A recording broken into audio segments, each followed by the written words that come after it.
Poison is one of the most wasted tools in all of fantasy. We hand an assassin a vial of generic nightshade, the target keels over, and we move on.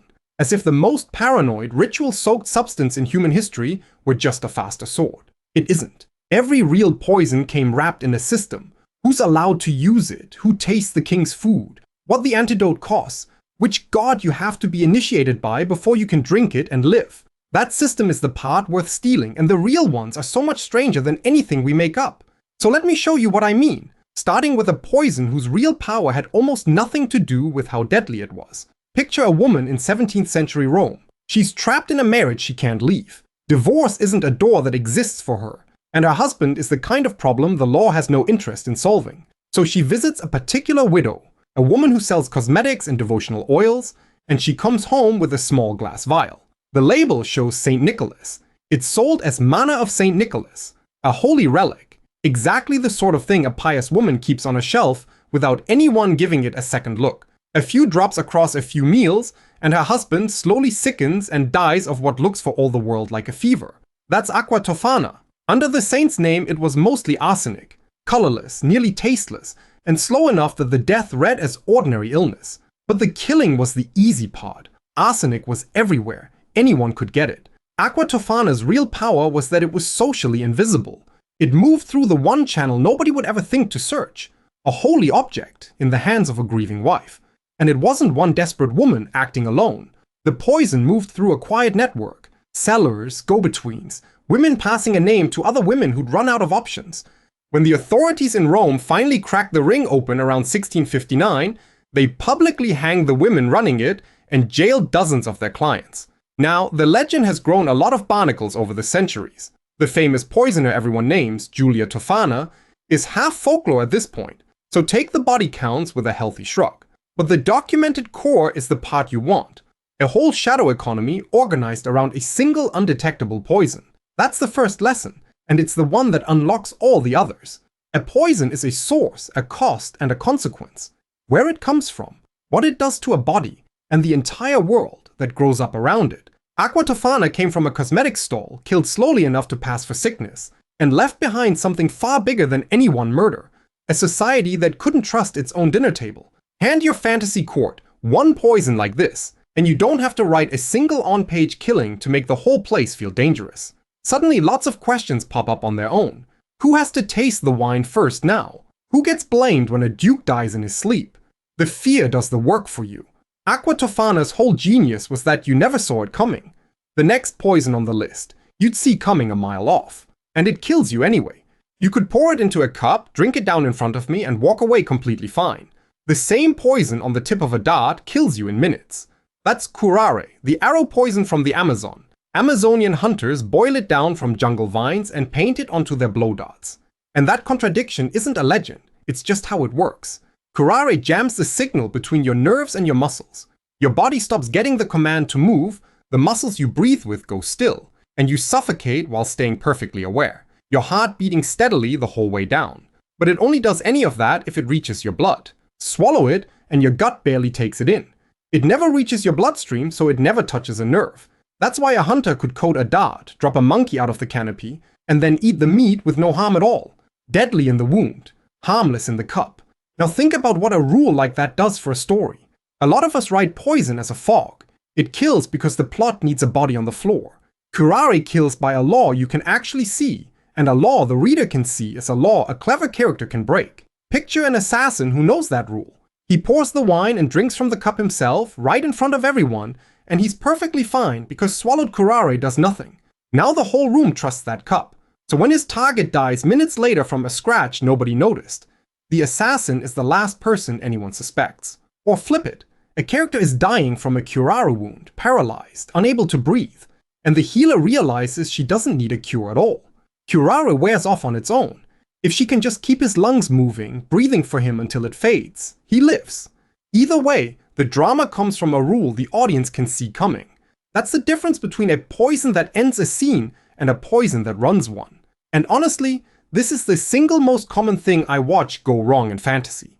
Magic and poison written as consequence-free fog, doing whatever the moment requires with no logic underneath. If that's the thing snagging your draft, it's a named fixable problem. and I wrote out the fix in a free resource I call the Fantasy Writing Remedies. 40 of these exact craft problems, each with a diagnosis and a way out. You can find them via the link in the description below.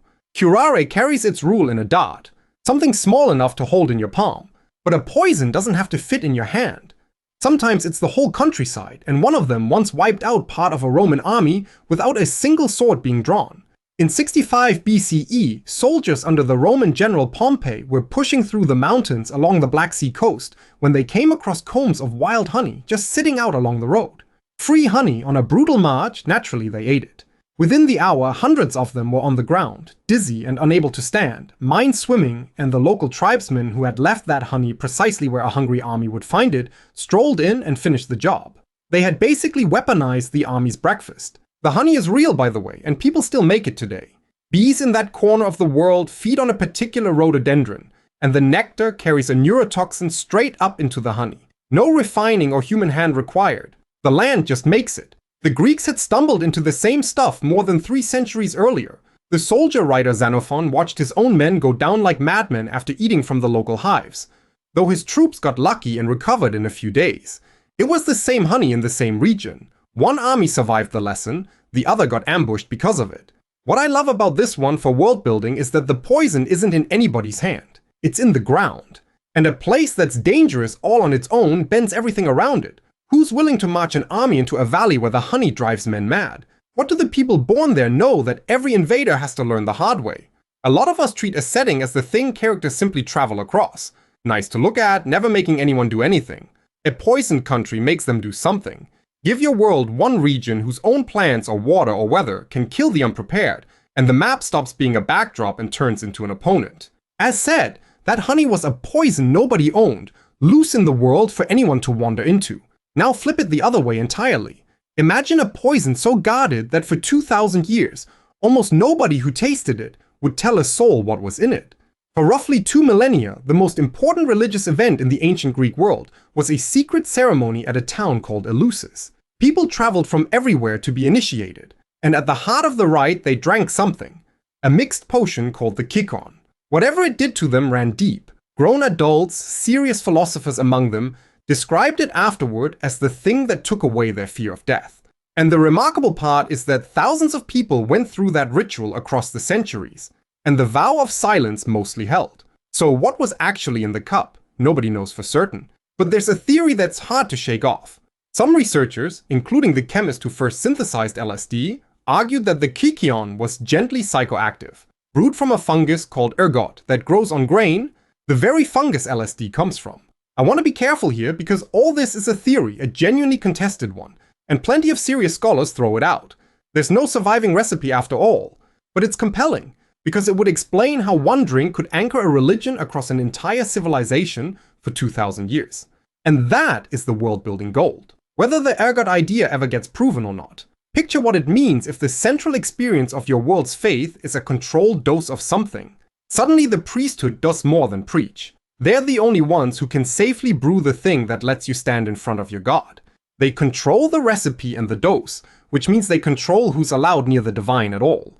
You've just built a religion with a real lever of power welded into its core, and a very good reason for that power to be hoarded and fought over and kept behind a locked door. A god you can taste is a god somebody owns, and they are unlikely to be willing to share that control. The Kikion, if the theory holds, open the mind up. The poison I want to share with you next does something colder. It reaches into the body and switches it off so completely that everyone around you will swear you've died. In at least one story, they buried the man alive. Just consider that image, because the image is the whole reason this one matters. A man is at his own funeral. He can hear the weeping. He can feel them lower him into the ground. He can't move a muscle. He can't make a sound. His body is switched off while his mind stays fully helplessly awake. That's the idea behind the most famous version of this, the Haitian zombie stories, which an ethnobotanist named Wade Davis tried to explain back in the 1980s. His proposal was that a powder containing tetrodotoxin, the nerve poison from pufferfish, could drop a person into a paralysis so deep it passed for death, and that they could then be dug up and controlled. He even tracked down a man named Clavius Narcisse, who'd been pronounced dead and turned up alive years later. Now, big caveat, and I mean big, when other scientists tested those powders, Most found little or no actual toxin, and Davis's theory got pulled apart and is mostly rejected today. So I'm not selling you settled science. I'm telling you the idea is a gift. A poison that fakes death does what plain killing never can. The prisoner carried out of the fortress in a coffin. The heir who has to be declared dead to live out the week and wakes alone in a crypt. A poison like that doesn't close your plot down. It springs it wide open. And if that's the part you actually want to build, designing the magic and the politics that grow up around something like this, instead of just dropping a vial into a scene, that's exactly what my full world building system is for. It's a complete A to Z course for building a fantasy world. It's open right now for founder pre-order, and it launches this August. Follow along for it if that's the kind of depth you're chasing. Now, the last poison we covered might let you hide a death that wasn't real. Next, let's compare it to a death that was completely real, completely public, and handed to you by the state with a strange kind of ceremony. We tend to remember hemlock as the noble poison, the philosopher's death. Hemlock is ultimately just a plant though. A tall, white-flowered weed that grows wild all over Europe and looks almost exactly like wild carrot or parsley, which is the quietly horrifying part. It's a roadside herb you could walk right past, and the wrong handful of it will stop a grown body cold. The Athenians didn't have to brew anything exotic. They had a weed that did the job, and they made it the official tool of the state. When Athens condemned Socrates in 399 BCE, they didn't hang him or take his head. They handed him a cup of hemlock and let him drink it himself, surrounded by his students, talking calmly until the numbness climbed his legs and reached his chest. Plato wrote the scene down, and the way Plato tells it, it's almost serene. The cold creeps up, the body quietly stops, the mind stays clear to the very end. A dignified exit for a great man.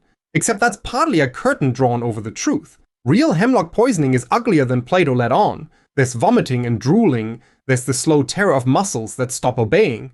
It's not a peaceful drift downward, and a recent toxicology review makes the case that Plato almost certainly tidied it up, smoothing the death to match the philosopher he wanted the world to remember. Which is, if anything, the better fact. The dignified execution was partly a story the culture chose to tell, and that's the lever. When a society builds an official sanctioned way to put someone to death, it's quietly announcing what it values. Athens handed its condemned citizens a poison they administered to themselves. That's a culture that wanted the look of dignity, of choice, even inside an execution. So put the question to your own world. Who gets the clean ceremonial death and who gets dragged to something far worse? Is the merciful option actually mercy, or is it just better looking?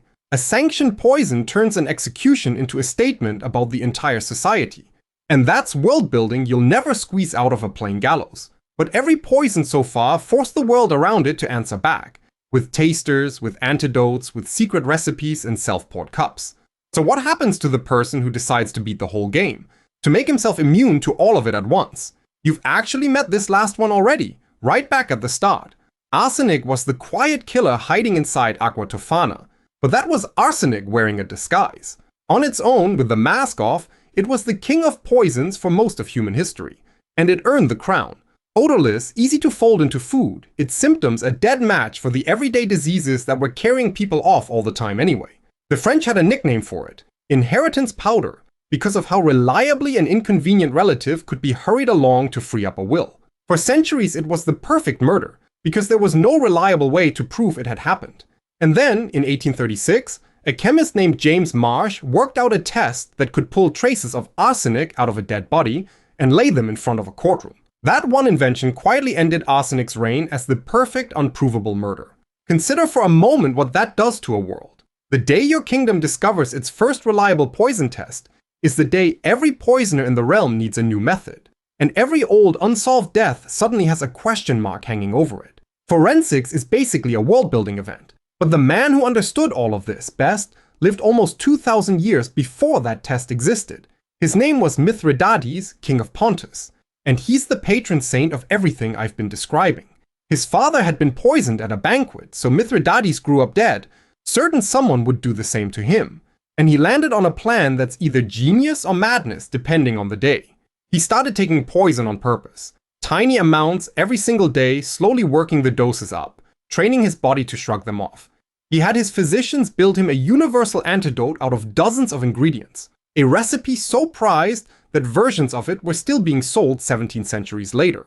He turned his own body into a fortress, and it worked too well considering his final moments. When Rome finally cornered him and there was no way out left, Mithridates did the expected thing for a beaten king and reached for poison to end his own life. But it didn't work. The lifetime of careful dosing had made him immune to the very thing he was now counting on to save him. So this man, who had spent decades making himself resistant to poison, had to turn to his bodyguard and ask to be run through with a sword. The greatest poisoner who ever lived could not manage to poison himself. Now, the whole point of this video is sitting right there in that one death. Every part of it that mattered happened around the poison. The fear, the tasters, the antidotes, the immunity, the courtroom test, and the man who beat the game so completely it cost him his only way out. So when you reach for one of these in your own story, that's the real question to ask. Not what does it do to a body, but what does this world do about it? Match the poison to the culture you're trying to reveal. The undetectable one when the court is already eating itself with paranoia. The sacred one when you're building a religion that needs a gatekeeper. Or the poison everyone can see coming, for a world that prides itself on outsmarting the threat. Whatever you choose, the political scheming of your world offers one of the best opportunities to put any poison to use. So watch this video here next, where I walk you through 7 bizarre political systems, including one where slaughtering male relatives was part of becoming a ruler.